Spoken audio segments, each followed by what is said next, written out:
Detail judgment जी आ गई बिलाखिर, जिसका इंतजार था। सुप्रीम कोर्ट ने मखसूस नशिस्तों केस का तफसीली फैसला जारी कर दिया। उसमें इलेक्शन कमीशन ऑफ पाकिस्तान के लिए सारी बुरी खबरें हैं और मुझे यहाँ तक लग रहा है कि election commission of Pakistan contempt of supreme court के करीब तक पहुँच चुका है, क्योंकि सुप्रीम कोर्ट का ये फैसला वो मानने को तैयार नहीं है। मैं ये नहीं कह रहा इलेक्शन कमीशन ऑफ पाकिस्तान हुकूमत पाकिस्तान के इमा पर चल रहा है, मैं ये भी नहीं कह रहा कि वो PMLN की बी टीम है, मैं ये नहीं कह रहा, मेरे पास तो कोई एविडेंस नहीं है।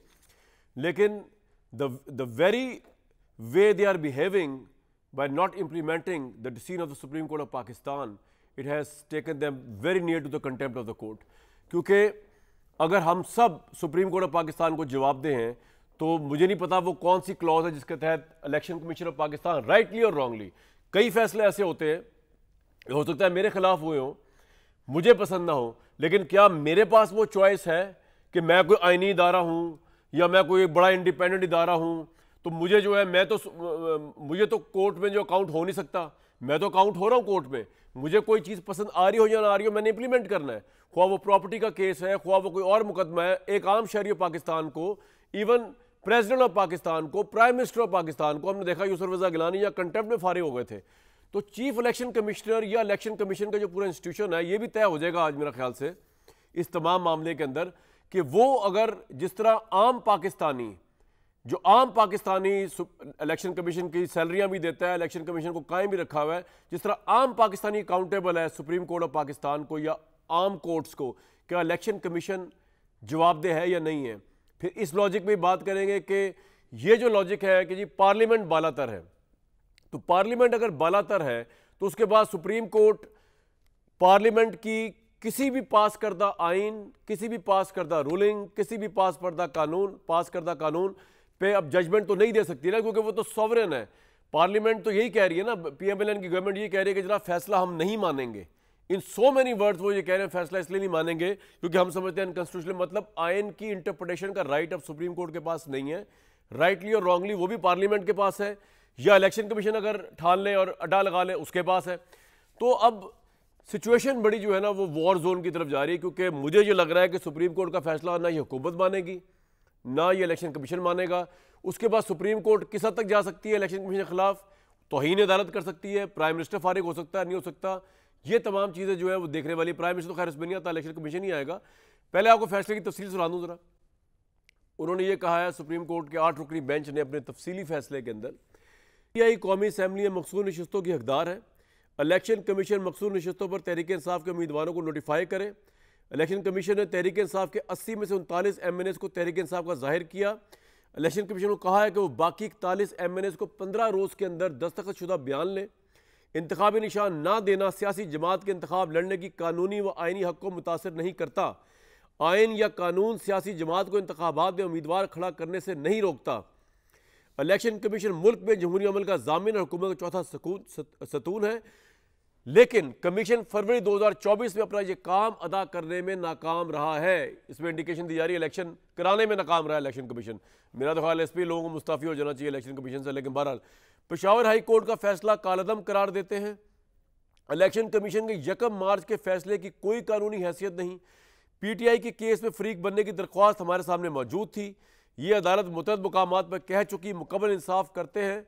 अदालत किसी तकनीकी असूल की पाबंद नहीं। आम तौर पर अदालत ये करती है कि पहले PTI की दरख्वास्त समाअत के लिए मंजूर कर लेती, फिर रिलीफ देती, लेकिन अदालत इस तरीके कार में इस वक्त नहीं पड़ती जब अवाम के वोटर का तहफ़्फ़ुज़ और आर्टिकल 17 की शिक 2 और आर्टिकल 19 का मामला हो।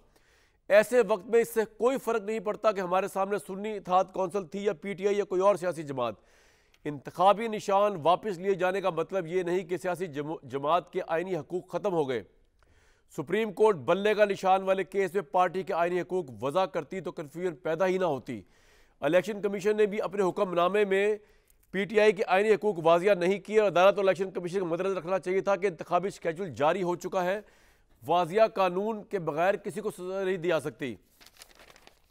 पार्टी के अंदर ये तमाम चीज़ें ये समझने की बहुत कोशिश की कि सियासी जमातों के निज़ाम पर मबनी पार्लिमानी जमहूरियत में इतने आज़ाद उम्मीदवार कैसे कामयाब हो गए, जिसे इस फैसले का हिस्सा समझ जाना चाहिए था। वजारत अपने फैसले कर रही थी, इसके लिए फ़रक़ीन को नोटिस जारी करना ज़रूरी नहीं था। इस सवाल का कोई तसल्ली बख्श जवाब नहीं दिया गया कि आज़ाद उम्मीदवार कामयाब किस तरह होगा। इलेक्शन कमीशन बुनियादी फरीक मुखालिफ के तौर पर केस लड़ता रहा, बहुत बड़ा इल्ज़ाम है कि इलेक्शन कमीशन बायस्ड है। इसका बुनियादी काम साफ शफाफ इंतखाबात कराना है।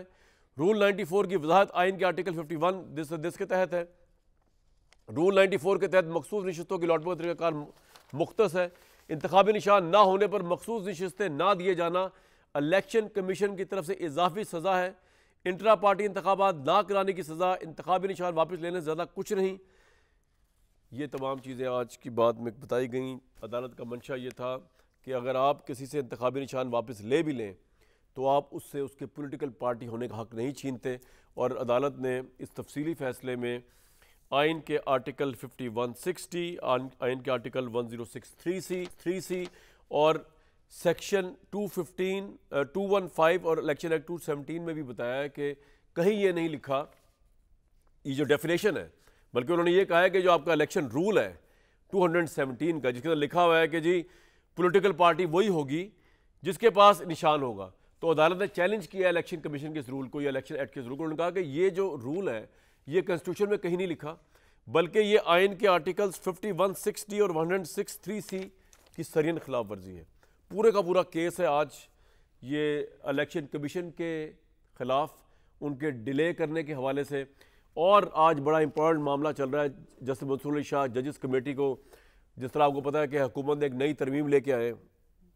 उस तरमीम के अंदर उन्होंने काजी फ़ाई ईसा साहब को ये राइट दे दिया कि अपनी मर्ज़ी का सीनियर जज लगाएं। उन्होंने आते साथ ही पहले जस्टिस मुनीब को फारिग किया प्रैक्टिस एंड प्रोसीजर कमेटी में, जिनमें से बेंचेस लगाने का वो था। तो जस्टिस मंसूर अली शाह उसमें शामिल थे। उन्होंने आज प्रोटेस्ट किया, उन्होंने प्रोटेस्ट किया चीफ जस्टिस के साथ, और उन्होंने कहा कि उन्होंने बाइकआउट किया उस कमेटी थी काजी फ़ाई ईसा साहब और मुनीब अख्तर साहब को निकाल के जो एक जज सीनियर लिए उनके साथ। तो मंसूर अली शाह साहब ने लेटर लिखा और उन्होंने लेटर में ये लिखा है कि मैंने Supreme Court Practice and Procedure Act तरमीमी ऑर्डिनेंस के तहत कायम कमेटी में शमूलियत से इनकार कर दिया है। ऑर्डिनेंस इजरा के चंद ही घंटों बाद प्रैक्टिस एंड प्रोसीजर कमेटी दोबारा तश्कील दी गई। इसके तरमीमी ऑर्डिनेंस आने के बाद भी सीनियर तरीन जजेस को कमेटी इजलास में शिरकत करनी चाहिए थी। कोई वजह बताए बगैर जस्टिस मुनीब अख्तर को कमेटी से हटा दिया गया। जस्टिस मुनीब अख्तर को कमेटी हटाने की वजह भी नहीं बताई गई। अपनी मर्जी का मेंबर कमेटी में शामिल करके मन मर्जी की गई, जो गैर जमहूरी रवैया और वन मैन शो है। चीफ जस्टिस की ज़ात में इंतज़ामी मामलात का इर्तिकाज़ गैर जमहूरी और अदालती शफाफियत के असूल के बरक्स है। जब तक फुल कोर्ट इस ऑर्डिनेंस की आइनी हैसियत का जायज़ा नहीं लेती कमेटी में नहीं बैठूंगा, या जब तक फुल कोर्ट ऑर्डिनेंस के जरिए तरमीम पर अमल दरामद का फैसला नहीं करती कमेटी में नहीं बैठूंगा, या फिर जब तक चीफ जस्टिस साबका कमेटी बहाल करते हुए जस्टिस मुनीब अख्तर को शामिल नहीं करते कमेटी में नहीं बैठूंगा। चीफ जस्टिस काजी फ़ाई ईसा की जानिब से पहली वाली कमेटी की बहाली तक इजलास शिरकत नहीं करूंगा। बड़े ही हालात ख़राब हैं जी इस वक्त। तो मेरे साथ मौजूद हैं अहमद अवैस साहब, आमिर अली असराना साहब और मोहसिन रांझा साहब। पता नहीं आए कि नहीं आए, जब भी आए। अहमद अवैस साहब, ये तफसीली फ़ैसला आ गया, ये लेटर आ गया मंसूर साहब का, आज बाइकआउट कर दिया उन्होंने। इलेक्शन कमीशन और हुकूमत डटे हुए हैं कि हम पार्लियामेंट की सुप्रीमेसी चाहते हैं। हम ये समझते हैं कि जो फैसला है मखसूस सीटों का, ये री राइटिंग ऑफ द कॉन्स्टिट्यूशन है। और मज़े की बात यह है कि सुप्रीम कोर्ट के 2 जजेस ने भी ये कहा था, जिसको आज मैं अभी आपको वही बताऊंगा कि जो 2 जजेस के मुतालिक अलहदा आज 8 रुकनी जजेस ने जो तफसील में बड़ा उन्होंने उनके मुतालिक सख्त लफ्ज़ इस्तेमाल किए, मैं वही आपको बताता हूँ। लेकिन अहमद अवैस साहब, ये तो मामला बड़ी अजीब डगर पर जा रहा है। आप किस तरह देखते हैं इसको? एक तरफ पार्लियामेंट की सुप्रीमेसी है, इलेक्शन कमीशन कह रही है हुकूमत, एक तरफ सुप्रीम कोर्ट ऑफ पाकिस्तान। बिस्मिल्लाहिर्रहमानिर्रहीम। कामरान साहब, इसमें कोई शक नहीं है, और आपने भी जो अभी जो इंट्रोडक्टरी जो आपने अल्फाज इस्तेमाल किए हैं नहायत अच्छे तरीके से, क्योंकि ये बड़ा सेंसिटिव इशू है। और इससे पहले मैं भी आपको एक वाक़या बताऊंगा कि आप अगर ज़रा पीछे रिसेंट पास में चले जाएं, बुश का इलेक्शन था प्रेसिडेंट यूएसए का जी, वो जो सुप्रीम कोर्ट ने फैसला किया था एक वोट से, गौर जी बिल्कुल जी सुप्रीम कोर्ट ने फैसला किया था गौर के खिलाफ, बिल्कुल, और मानना पड़ा था, हालांकि बड़ा वो गैर मुनसिफ वाला फैसला था जी। उसने कहा ये फैसला तो ठीक नहीं है, लेकिन क्योंकि सुप्रीम कोर्ट का फैसला है, मैं मानता हूं और मैं अपने आप को ये बात मैं तस्लीम करता हूं कि मैं ही इज द प्रेसिडेंट। मतलब है कि ये देखिए, आपको जब अदारे बने हैं ना, तो अदारों को वो ताज़ीम जो है वो हैज़ टू बी वो respect has to be maintained. वरना फिर बात नहीं रह जाती है ना। उसकी वजह यह है कि आप अगर हम बैठ के उसके बाद सुप्रीम कोर्ट को जब कोई फैसला आ जाए उसके ऊपर हम इस हद तक चले जाएं कि उसकी वो इज़्ज़त ताज़ीम जो है और वो उसकी जो अथॉरिटी है जजमेंट को अनाउंस करने की और उसको इम्प्लीमेंट करवाने जा रहा है कि इलेक्शन कमीशन को कोई टच नहीं कर सकता क्योंकि वो एक आईनी इदारा है, वो इम्प्लीमेंट ना भी करे फैसले पे सुप्रीम कोर्ट भी कंटेम्प्ट नहीं कर सकती उसको। मैं उसका जवाब देता हूँ, इस पे आए जरा, मैं आपको जवाब देता हूँ। देखिए ये भी बात गलत है। देखिए आइन के अंदर जितने अदारे हैं ना, इंक्लूडिंग पार्लियामेंट पहले तो 3 बड़े सतून है, पार्लियामेंट है, एग्जेक्टिव है और जुडिशरी है। ये 3 बड़े सतूनों के ऊपर ये इमारत जो है जो स्टेट की वो खड़ी हुई है और आइन ने जो ये डिवाइस बनाई है। अब अगर आप उसमें से किसी एक को कमज़ोर करेंगे तो ये इमारत गिर जाएगी। हम पार्लियामेंट की वो अथॉरिटी को कोई चैलेंज नहीं करता, ना कोई कर सकता है। जो आइन ने उसको अथॉरिटी दे दी है, कानून साजी की अथॉरिटी है, वो बिल्कुल उसके पास है। लेकिन आप एक तरफ सोचिए कि क्या ऐसे मुमकिन है कि आप इसको यूँ, ये अदारे जो है ना ये ऐसे हैं जैसे अलामा ने कहा था ना कि सनोबर बाग में आज़ाद भी है पाबा गिल भी। वाह, कि आपके पास आज़ादी मौजूद है लेकिन आपको कायदे कानून ने बांध के रखा हुआ है। आपकी जड़ें जो हैं वो नीचे जमी हुई हैं, उनसे बाहर नहीं निकल सकते। अपने अपने सफीर इन्फ्लुएंस में आप आपका पॉइंट आ गया, इसीलिए मैं ये अर्ज करूंगा आपके सामने। और आपके ख्याल में तफसीली लॉजिक सही दिए सुप्रीम कोर्ट ने? कंटेम्प्ट में 1 मिनट ठहरिएगा, एक बात सिर्फ बताएं वैसा बताएं, कंप्लीट कर लें। मैं सिर्फ ये बात कहना चाह रहा हूँ कि देखिए अगर सुप्रीम कोर्ट का कोई फैसला आए, चाहे वो एक जज का या पूरी कोर्ट का फैसला है, उस फैसले को अगर हर हुकूमत के पास सिंपल मेजॉरिटी होती है तो हुकूमत बनती है। वो सिंपल मेजॉरिटी से एक एक्ट पास करे और कहें ये फैसला नलीफाई, बताइए वो जुडिशरी का पिलर तो गिर गया ना। फिर बिल्कुल ठीक है, सुप्रीमेसी ऑफ जुडिशरी जो है पार्लियामेंट जो है वो ऐसे तो नहीं कायम रहेगी। फिर तो आपने एक पिलर को ख़त्म कर दिया, फिर तो आप डिस्पोटिज्म पे चले गए, टोटल एनार्की की तरफ चले गए। इसलिए ये ट्राइकोटमी ऑफ अथॉरिटी जो है ये बैलेंस क्रिएट करती है। सर आपका पॉइंट आ गया, ऐसे नहीं है। आप इस हद तक जा सकते हैं कि ये फैसला आया, उस फैसले की बुनियाद पे आपने लेजिस्लेशन की पर्सपेक्टिव इफेक्ट के अंदर कि अब ये फैसला आ गया, आइंदा से अब ये ऐसा होगा, तो ठीक है बिल्कुल, लेकिन आप नलीफाई नहीं कर सकते उस जजमेंट को। बिल्कुल ठीक है, आपका ये पॉइंट आ गया रांझा साहब, इनैक्टमेंट बिल्कुल ठीक है रांझा साहब। बात ये है कि डिटेल जजमेंट भी आ गई। अब तो आप कह दें भाई कि अब तो आप दिल से सुप्रीम कोर्ट की अथॉरिटी को मान लें, या आप समझते हैं कि आपने नहीं मानना और आपको इस चीज़ का अंदाज़ा होना चाहिए आज आप नहीं मानेंगे तो कल कोई भी नहीं मानेगा, और कल जब आप इंसाफ लेने के लिए सुप्रीम कोर्ट जाएंगे तो फिर कोई आपकी भी नहीं मानेगा। बहुत शुक्रिया कामरान भाई। देखिए हम तो बिल्कुल मान रहे हैं और हम मानने से बिल्कुल इनकारी नहीं है। आइन और कानून की जो बालादस्ती है हम उसको मान रहे हैं। आइन और कानून की जो रूह है उसके मुताबिक हर अदारे की जो हदूद है वो वाज़िया कर दी गई है। अब एक अदारा जिसका काम कानून साजी करना है, कानून में अगर ये लिखा है कि वो कानून साजी करता है और कानून में वो एक चीज़ वाज़िया कर देता है इलेक्शन एक्ट के बीच में कि कामयाब उम्मीदवार को, आज़ाद उम्मीदवार को 3 दिन के नोटिफिकेशन के बाद किसी सियासी जमात में शामिल होना है और वो कानून का हिस्सा बन जाता है, उस पर कोई इनकार। इस कानून के बारे में भी मौजूद अदालत के जो मेजॉरिटी जजेस थे उन्होंने कोई रिमार्क्स या ऑब्जर्वेशन नहीं दी, जबकि ये लेजिस्लेशन इन द फील्ड थी। अगर लेजिस्लेशन इन द फील्ड है तो लॉ जो है वो सुप्रीम है और उसके ऊपर अमल कराने के तमाम लोग पाबंद हैं, उस पर अमल दलामत करने के तमाम लोग भी, तमाम अदारे भी, जजेस भी, सब लोग भी, पार्लियामेंट के बैठे हुए लोग, बाहर इलेक्शन कमीशन में बैठे हुए लोग, तहरीक इंसाफ के लोग, सब पाबंद हैं, सब पे वो कानून लागू हो जाता है। अब अगर कानून में तरमीम कर दी जाती है और उसके बीच में ये वाज़िया लिख दिया जाता है और फिर उस चीज नहीं, लेकिन ये तो आपके कानून में तरमीम तो रांझा साहब आपने फैसले के बाद की है ना। ये तो आप वही बात होगी जो अवैध साहब कह रहे हैं कि सुप्रीम कोर्ट का एक फैसला है और आप सादा, और आपने वो भी ऑर्डिनेंस से की है। और ऑर्डिनेंस के मुतालिक मैं तो हैरान हूँ, काजी फाइज ईसा साहब के दिल पे क्या छुरियां गुजर रही होंगी या क्या लग रहा होगा इस वक्त, क्योंकि वो तो बड़े खिलाफ है ऑर्डिनेंस के। इज्जत माफ जो हमारे काजी फाइज ईसा साहब चीफ जस्टिस है, उन्होंने तो कहा था कि ये तो होना ही नहीं चाहिए अनलेस कि कोई बड़ी इमरजेंसी आ जाए। काई फाइज साहब का अपना डिसीजन है, मैं खोल खोल के बता देता हूँ। तो कोई इमरजेंसी भी नहीं थी, आप ऑर्डिनेंस ये देख लें। In the absence of even one of the state promulgation, either the president or the governors can promulgate ordinances. Ordinance may only be promulgated in respect of emergent matters because alone is what the constitution permits. ये काजी फाइसा साहब ने खुद लिखा है अपने हाथे मुबारक से। तो ऑर्डिनेंस तो वैसे ही बदनीति कंसिडर किया जा रहा है यहाँ पे आपका, कि सुप्रीम कोर्ट को आप चैलेंज करने के लिए लेके आए हैं। के बीच में अगर आप ऑर्डिनेंस जी बताइए, आपकी आवाज ही बड़ी कम आ रही है, पता नहीं समझ किसको आ रही है आवाज। रांझा साहब के ऊपर कर दें भाई, एक तो वैसे वो स्काइप पे है। जी अब आ रही है आवाज आपको कामरान साहब? जी सर, बोले बोले रांझा साहब। जी मैं ये कह रहा हूँ कि पाकिस्तान की तारीख में तो हजारों ऑर्डिनेंसेस आए हैं, और हजारों ऑर्डिनेंसेस पे हजारों पिटीशनें दायर हुई, लेकिन आज तक भी किसी पिटीशन के बीच में ये फाइनल जजमेंट नहीं आ सकी कि ऑर्डिनेंसेस देना या पास करना जो है वो गैर आईनी है। एक पिटीशन मुझे निकाल के दिखा दें जिसमें ये फैसला आ गया हो कि ऑर्डिनेंस के जरिए कानून साजी नहीं हो सकती।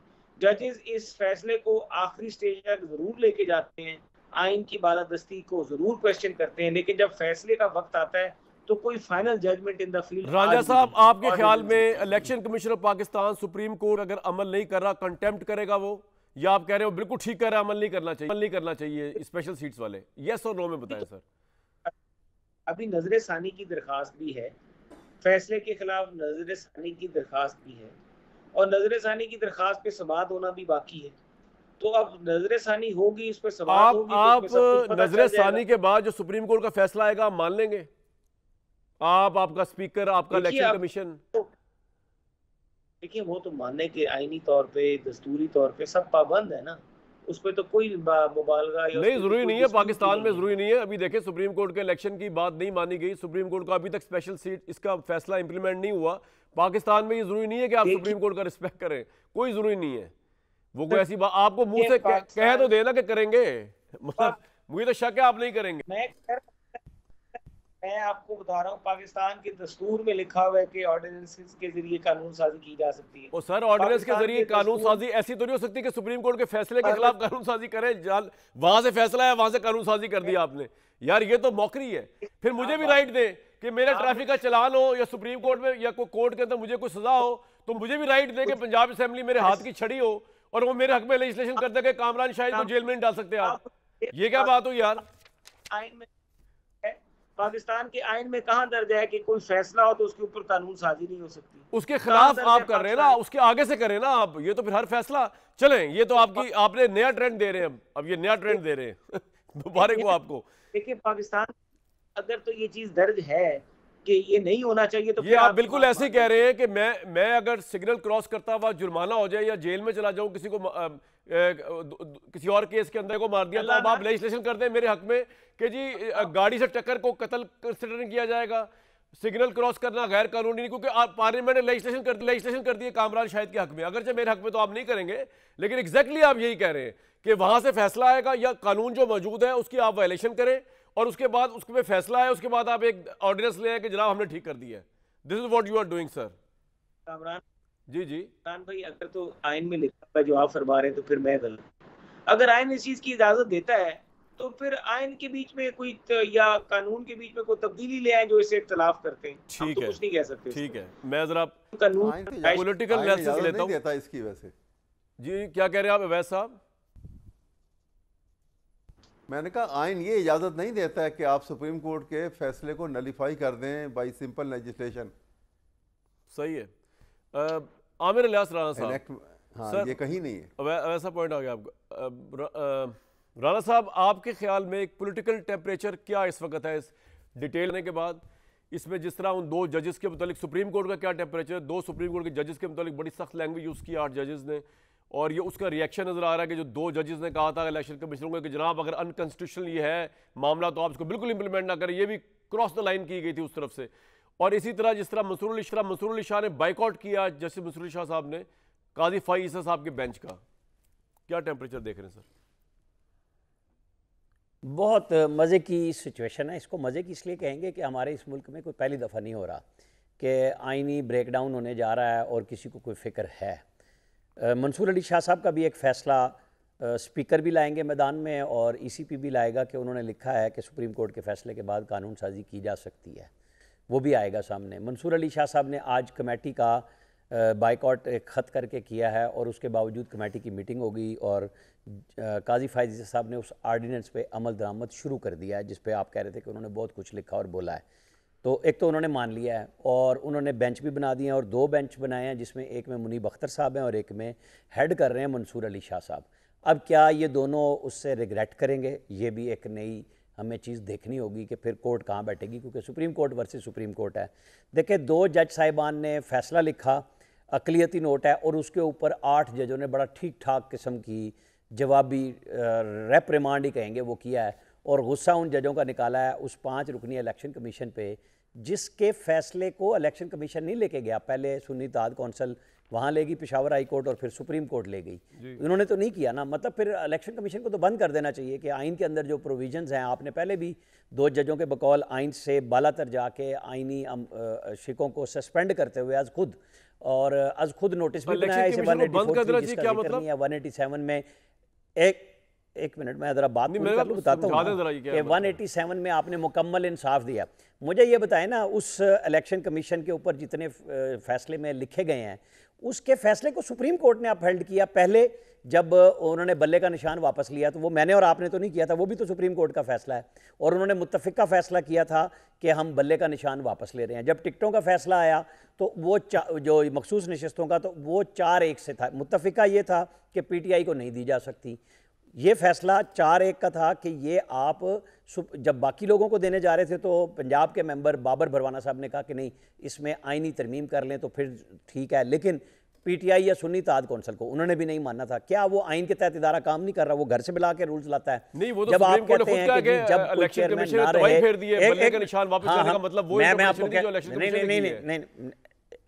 जी एक मिनट मैं आपकी सारी बात करता हूँ, बड़ी देर से सुन रहा हूँ मैं सबकी। ये बताएं कि इलेक्शन कमीशन को जिसको लिखा है, उन्होंने ऑब्जर्वेशन दी है, फैसले में लिखा है कि जी जब कोई ओहदेदार ना रहे तो पुराने बहाल हो जाएंगे। इमरान खान बहाल हो जाते हैं उस सिचुएशन में।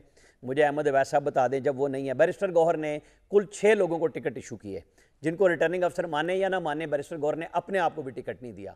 तो फिर वो 6 लोग अहल हुए ना। अगर आज के फैसले को देखा जाए, टिकट तो 6 लोगों को जो कानून आपका कहता है वो टिकट होल्डर को कहता है। आपने फिर भी एक बारीक नुक्ता ढूंढा कि जी नहीं, हम जिसने जाहिर कर दिया और जिसने मंशा भी बता दी, चूंकि वो सुन्नी इत्तेहाद कौंसिल में गया, तो फिर यकसुई से एक पार्टी को इंसाफ देने जा रहे हैं। और अथर मिन्नल्लाह साहब कहते हैं कि 2018 में भी नून के साथ यही कुछ हुआ था, तो फिर यकसुई के साथ पूरा इंसाफ फराम कर देते, दोनों इलेक्शनों को सामने क्वेश्चन कर लेते, कोई नया आप रास्ता निकाल लेते। जब आप फंस गए हैं, अब आप मुझे ये, हमारे पास बैठे हुए हैं दोनों लायर ही हैं और बता दें एक सियासतदान भी हैं और दोनों सियासतदान भी हैं, पार्टियों को भी करते हैं।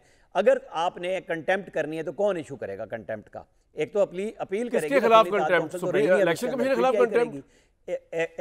अगर नहीं पहले तो दरखास्त जाएगी ना कि हमारे फैसले के खिलाफ अमल नहीं हो रहा, हमारे फैसले पे, जो कि नहीं होता हुआ मुझे नजर आ रहा। अगर होना होता, अच्छा आपको सुप्रीम कोर्ट के फैसले में अमल होता नजर नहीं आ रहा, ठीक है, आप ठीक है, मुझे वो रिव्यू में जाए वो लंबा फंसेगा। मुझे ये बता दें, उस पर कंटेम्प्ट की जो दरखास्त जाएगी वो लगाएगा कौन?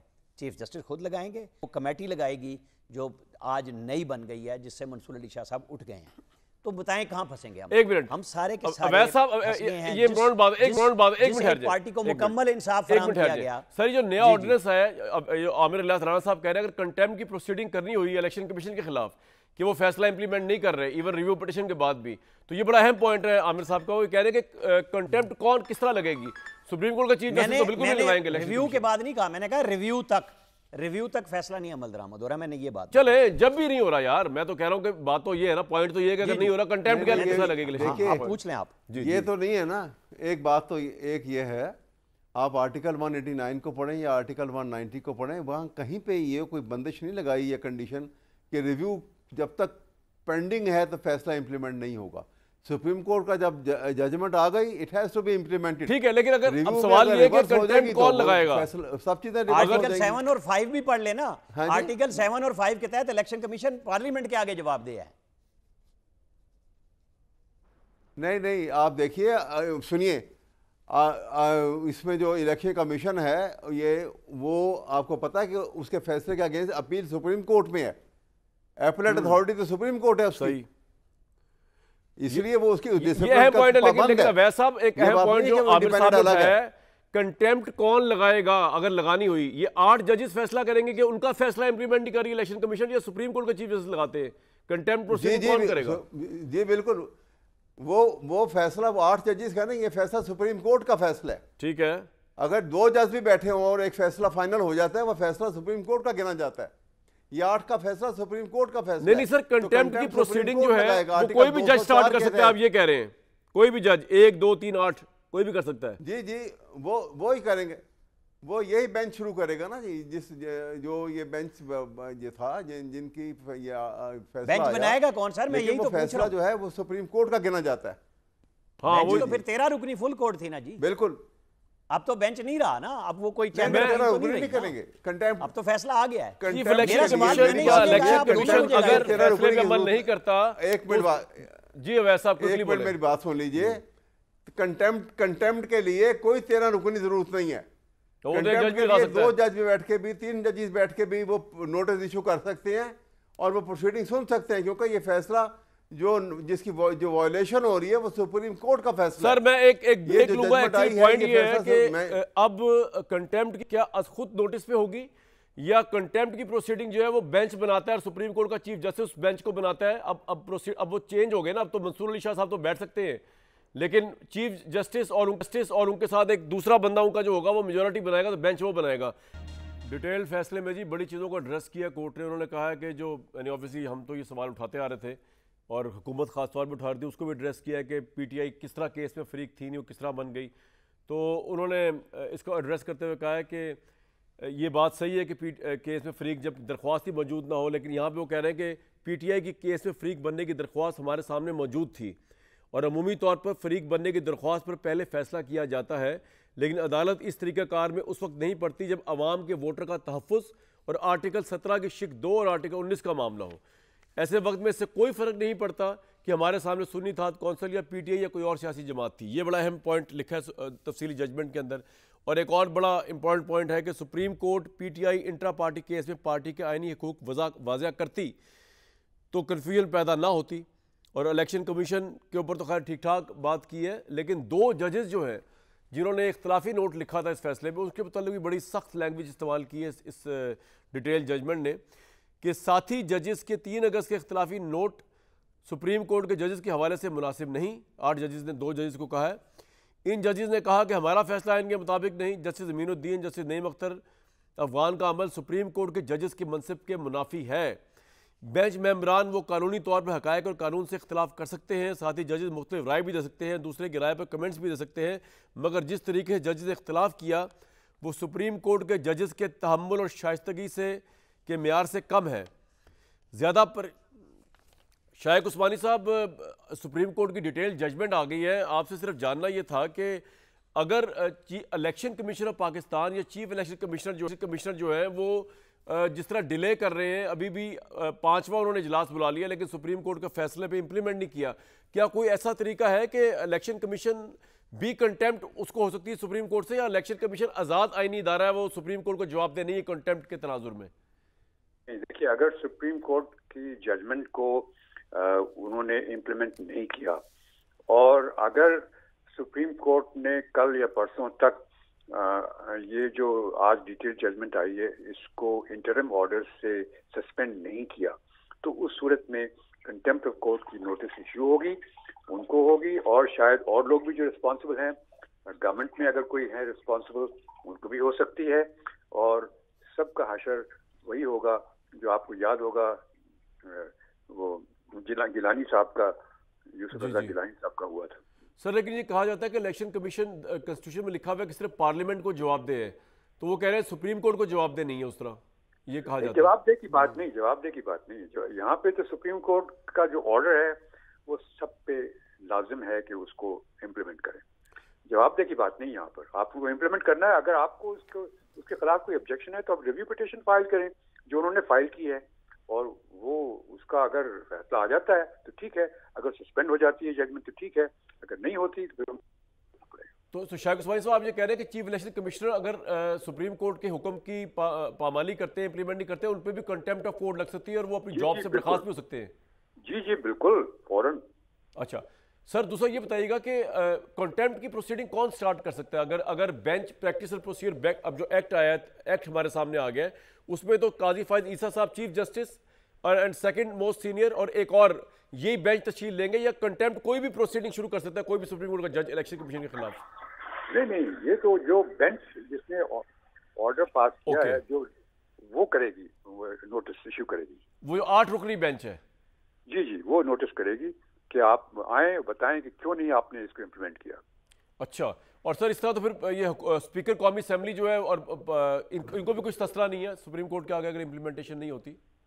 नहीं, वो स्पीकर का तो कोई रोल नहीं ना इसके अंदर, इम्प्लीमेंट करना तो इलेक्शन कमिश्नर का काम है। बिल्कुल ठीक है।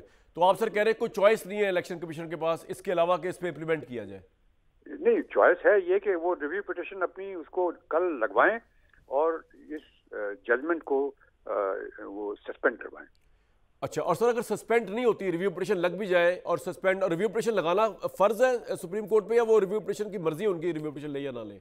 बिल्कुल डिस्क्रेशनरी होता है, सुप्रीम कोर्ट अगर चाहे तो ना सुने, लेकिन चूंकि इतनी चीजें सामने आ गई हैं, इतनी डिफेक्ट्स इसके अंदर आ गए हैं कि सुप्रीम कोर्ट के पास कोई चारा नहीं बजाय इसके कि वो उसको सुने रिव्यू पिटिशन को। सर लेकिन कानून में 14 दिन का इतलाक नहीं होता?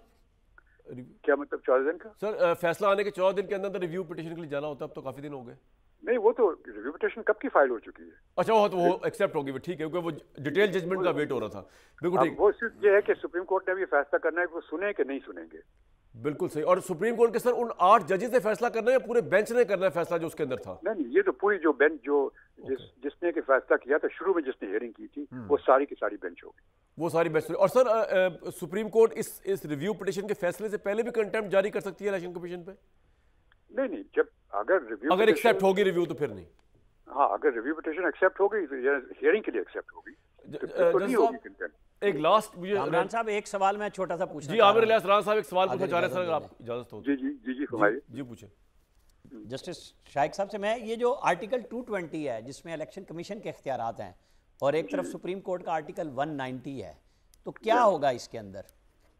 उससे कोई फर्क नहीं पड़ता। यहाँ पे सुप्रीम कोर्ट की जजमेंट जो है 189 के तहत, आर्टिकल 189 के तहत बाइंडिंग है हर एक के ऊपर, और वो करना लाजमी है।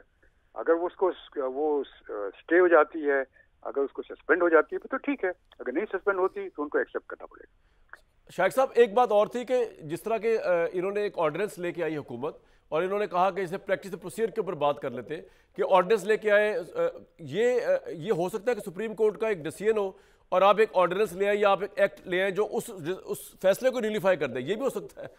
नहीं, ये नहीं हो सकता, क्योंकि वो उसके लिए तो आपको फिर आइन को चेंज करना पड़ेगा। आइन के लिए आपको 2/3 मेजॉरिटी चाहिए, 2/3 मेजॉरिटी तो है नहीं इनके पास। बिल्कुल सही है, बिल्कुल सही सर। तो बहुत शुक्रिया। जैसे शाइक उस्मानी साहब हमारी रहनुमाई कर रहे थे सारे मामले के ऊपर, और उन्होंने कहा है कि चीफ इलेक्शन कमिश्नर के ऊपर बिल्कुल कंटेम्प्ट लग सकती है अगर चीफ इलेक्शन कमिश्नर जो है वो इम्प्लीमेंट नहीं करते। वो आइन से बालातर नहीं है, वो दस्तूर से बालातर नहीं है, वो अदालत से बालातर नहीं है। वो पार्लियामेंट को जवाब दे तो है चीफ इलेक्शन कमिश्नर, लेकिन वो अदालत के आगे उसी तरह सरेंडर्ड है जिस तरह मैं। तो मुझे तो बड़ी खुशी हुई इस बात की, क्योंकि बात ये थी कि मुझे इख्तलाफ ये था एक बड़े पॉपुलर लीडर के साथ कि वो जो चाहे कर रहे थे, उनके ऊपर इतलाक नहीं हो रहा। तो मैंने कहा यार मेरे पे भी इतलाक नहीं होना चाहिए, मैं भी जो चाहे करूँ, मुझे भी गिरफ्तार ना करें। The same goes for election commission of Pakistan कि अगर वो कंटेम्प्ट करते हैं तो वो उससे मुआवरा नहीं है। जिस तरह मैं अहमद अवैध साहब या आबिर इलियास राना साहब या मोहसिन राजा साहब नहीं है, तो चीफ इलेक्शन कमिश्नर भी नहीं है। मोहसिन राजा साहब, मुझे लगता है कि आप अच्छा भला उनका बेचारा चल रहा है कैरियर, जब खत्म होगा चीफ इलेक्शन कमिश्नर साहब का, आप उनको कंटेम्प्ट लगवाएंगे अपने सियासी अज़ाइम के लिए, ये मुझे लग रहा है मेरे भाई। आपका तो चीफ इलेक्शन कमिश्नर साहब का जहाँ तक सवाल है, मेरे ख्याल से उसके बारे में तो वो जवाब खुद ही देंगे, या इलेक्शन कमीशन ऑफ पाकिस्तान तौर पर उनका जवाब देगा। मैं आपको सिर्फ यहाँ पर ये जरूर बताता चलूँ कि जहाँ तक पार्लियामेंट की कानून साजी और ये सारी जो एक कानूनी गुफ्तगू है, इसका सवाल उठता है, इसके बीच में बड़े आप एतराज़ात हम भी उठाने पे हैं, तो बड़े एतराज़ात उठाते हैं। और अब इस सारी सूरत हाल के बाद जो अहमियत है, वो नजर सानी के जो दरखास्तें हैं, अब उनकी अहमियत बढ़ गई है। अब ये पूरी जो एक आप कहते हैं कि ये जो डिस्क्रिशन है सुप्रीम कोर्ट की, आपकी नजर सानी सुने या ना सुने, you have to surrender yourself to the will of the supreme court. बिल्कुल बिल्कुल, ये तो आप देखें ना, हम तो ये इससे तो कोई इनकारी नहीं है ना। हमारा जो सारा आर्गुमेंट है या जो गवर्नमेंट का आर्गुमेंट है वो सारा का सारा अब इसी बात पे जा रहा है। और जो कानून साजी हो चुकी है, जो रूल्स हैं जो सुप्रीम कोर्ट के हैं, उसके बीच में जो तरामीम हो चुकी हैं, जो नए बेंचेस बन रहे हैं, ये जो आगे आने वाले वक्त में होगा नजरसानी की दरखास्त के हवाले से, अब ये सारे के सारी जो कानूनी जो इसका जो नतायज है और जो एक वैसे राजा साहब एक बात बताएं, राजा साहब सारी बात छोड़े यार, ये बड़ी कानूनी बातें हो गई। राजा साहब मुझे एक बात बताएं, ये फैसला अगर इम्प्लीमेंट हो गया, चाहे रिव्यू पिटीशन में जाके इम्प्लीमेंट हो जाए, चाहे इलेक्शन कमीशन ऑफ पाकिस्तान को इम्प्लीमेंट करना पड़ जाए, तो सर आपकी तो 2/3 मेजोरिटी की सारी ख्वाहिशें खत्म हो जाएगी, सारी स्पेशल सीटें पीटीआई ले जाएगी, आप तो हाथ मलते रह जाएंगे।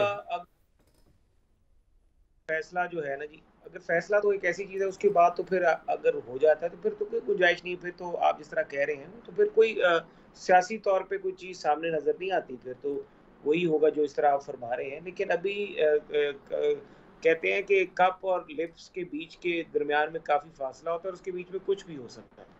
मैं फिलहाल तो यही कहूंगा कि हमें इस वक्त जो नजर ये पाकिस्तान में हो सकता है कि जहां सुप्रीम कोर्ट के डिसीजन के आने के बाद, सुप्रीम कोर्ट के 2-3 वजाहतें इलेक्शन कमीशन को देने के बाद, डिटेल जजमेंट आने के बाद, अभी भी लिप्स और कप में इतना फासला है, कुछ भी हो सकता है।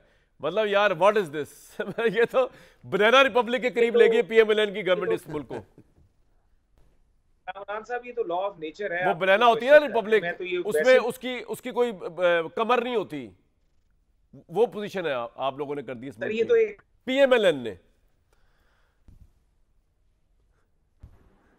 जी राजा साहब आपका क्या है, एथलीट आदमी, आपने निकल जाना जॉगिंग करने, हींग लगे ना फटकरी, आपका वो वाला हिसाब है। पीछे सुप्रीम कोर्ट, अदालतें, इदारे बाढ़ में जाएं, आप निकल जाएंगे वहां पे कहीं पे ऊपर पहाड़ियों के ऊपर, क्योंकि आप तो रेस्टिंग मूड में हैं जब से इलेक्शन ना, मुल्क की तबाही फिर रही है। क्यों जी आमिर भाई, रांझा साहब को तो कोई फर्क नहीं पड़ता, रांझा जी जनाब जी अवैध साहब आप कुछ कहना चाह रहे हैं? मैं कहना चाह रहा हूँ कि जो कुछ ये हो रहा है और जो इनके दिलों में है और जो कुछ ये कर रहे हैं प्रैक्टिकली, मुझे एक शेर याद आ रहा है, सिर्फ वो इतना ही कहूँगा, आपके पास वक्त कम है, और वो ये है कि ये क्या कि सूरज पे घर बनाना और उस पर छाँव तलाश करना, वाह, खड़े भी होना तो दलदलों में, फिर अपने पाँव तलाश करना। वाह वाह, क्या बात है वैसा। आमिर भाई आपको जवाब कुछ मिला? जैसे फारिक उस्मानी साहब से जो मैंने सवालात किए, फिर आपने भी एक साथ ऐड कर दिया सवाल आर्टिकल लगा के। मुझे तो लग रहा है कि इलेक्शन कमिश्नर अगर इंप्लीमेंट नहीं करेगा, ये नून लीग के तो कुछ नहीं जाएगा, इलेक्शन कमिश्नर कंटेम्प्ट में फारिग हो जाएगा। मैं बार बार बता रहा हूँ चीफ इलेक्शन कमिश्नर को कि भाई होने लगा है। मैं कह रहा हूँ कि रांझा साहब का तो कर दिया ना आपने, अच्छी उनकी कमेंट्री करके और पहाड़ों पे चढ़ा के चलें, ये तो एक अच्छी बात है। गवर्नमेंट का रांझा राजी होता है या नहीं होता, इलेक्शन कमीशन का होता है कि नहीं होता, इस मुल्क का रांझा भी राजी नहीं हो रहा, क्योंकि सब लोगों ने, सब इदारों ने चढ़ाई की हुई है एक दूसरे के ऊपर और कोई अपनी अना से पीछे नहीं हट रहा। कल मंसूर अली शाह साहब काजी फायजी साहब को बचा रहे थे, आज काजी फायजी साहब उनको लग गए हैं, वो उनके खिलाफ ख़त लिख रहे हैं एक दूसरे को। और सुप्रीम कोर्ट के अंदर जो लड़ाई है, बात तो ये है ना कि अब फिर एक फुल कोर्ट बुला लें, चाहे वो मंसूर अली शाह साहब कह रहे हैं या कोई भी कह रहा है। तो काजी फायजी साहब ने पहले भी फैसले किए हैं जमहूरियत के, उसमें किए हैं कि फुल कोर्ट 2 दफ़ा बुलाई है। दोनों में, पहले वाले में प्रैक्टिस एंड प्रोसीजर एक्ट में उनको एक हिस्से में कामयाबी हुई और दूसरे को बैक डेट से लागू करने में नहीं हुई थी। अब फुल कोर्ट लगी थी, तो कम से कम उसको अप्रिशिएट किया जाना चाहिए कि जब वो सारे जजेस को ला रहे थे, मखसूस बेंचेस नहीं ला रहे थे। हमारे पास तो एक लाइन है कि मखसूस बेंचेस की बुनियाद पर ही सारे फैसले होते थे, और ये मुनीब अख्तर साहब ने ही 63A का रीराइट किया था जो 30 को है। ये भी एक बड़ी कामरान भाई दिलचस्प होगी बहस कि क्या मुनीब अख्तर साहब और मंसूर अली शाह साहब बेंचेस में बैठेंगे कि नहीं बैठेंगे, जो बाकी 8 बैठेंगे कि नहीं बैठेंगे। कोर्ट अब कैसे काम करेगी? आप तो तौहीन अदालत की बात कर रहे हैं ना, यहाँ तो जजेस एक दूसरे के खिलाफ आमने सामने खड़े हुए हैं और बिल्कुल बर्दाश्त नहीं कर रहे एक दूसरे का इख्तलाफ राय भी। उन 2 जजेस ने अगर लिखा है तो क्या है, उनका इख्तलाफी राय है ना, यही रोज़ कहते थे। लेकिन आज जो जज साहिबान ने 8 में उन लोगों नहीं को सर, लेकिन आपको पता क्या लिखा है, आपको पता ही होगा, उन्होंने कहा है कि ये फैसला अनकॉन्स्टिट्यूशनल है, इलेक्शन कमीशन पे मुझे पता है, आपने बड़ी तफसील से इसको मानना, मतलब ये कोई सुप्रीम कोर्ट के जज अपने फैसले के बारे में सुप्रीम कोर्ट को आईन और कानून से हट के जी आईन और कानून से हटके अगर कोई फैसला है तो ये सुप्रीम कोर्ट के फैसले अमल दरामद नहीं होते। अब मैं और आप हकायक की दुनिया में बात कर रहे हैं ना, ये बाकी सारे लॉयर्स हैं बात कर रहे हैं। तो आपके ख्याल में मैं अगर आपसे पूछूं, आप बताएं आपकी क्या खबर है, फिर इसके बाद मैं बात करता हूं कि ये फैसला अमल दरामद होगा। सर फैसला अमल दरामद हो या ना हो, कंटेम्प्ट लग जाएगी चीफ इलेक्शन कमिश्नर पे, कोई तो बनेगा ना स्केपगोट। तज्जिया मैंने आपसे पूछा है अमल दरामद होगा या नहीं, मैंने ये पूछा सिर्फ। बड़ा मुश्किल लग रहा है, लेकिन उसमें फिर कुर्बानियां देनी पड़ेंगी ना सर, जैसे कि यूसुफ रजा गिलानी साहब ने नहीं लिखा लेटर सर, मैंने कुर्बानी तो हुई ना फिर उनकी। आपको याद है कि मैंने सबसे पहले ही कहा था फिर इलेक्शन कमीशन को बंद कर दे, अगर आपने सब ने अपनी मर्जी से फैसले करने हैं। नहीं सर नहीं, लेकिन आज जस्टिस रिटायर्ड शाहिद उस्मानी साहब ने ये तय कर दिया है, बता दिया कि ये कोई चक्कर नहीं है, उनकी राय है, इलेक्शन उनकी राय है ना। मैंने आपसे 2-3 दफा ये बात पूछी कि कंटेम्प्ट कौन लगाएगा। सर मुझे एक ब्रेक के लिए कहा जा रहा है। आला अदालतों में जी हंगामा खेज दौरा है, चल रहा है, और आपको रिपोर्ट करते रहेंगे। वही दीजिए कल तक इजाजत।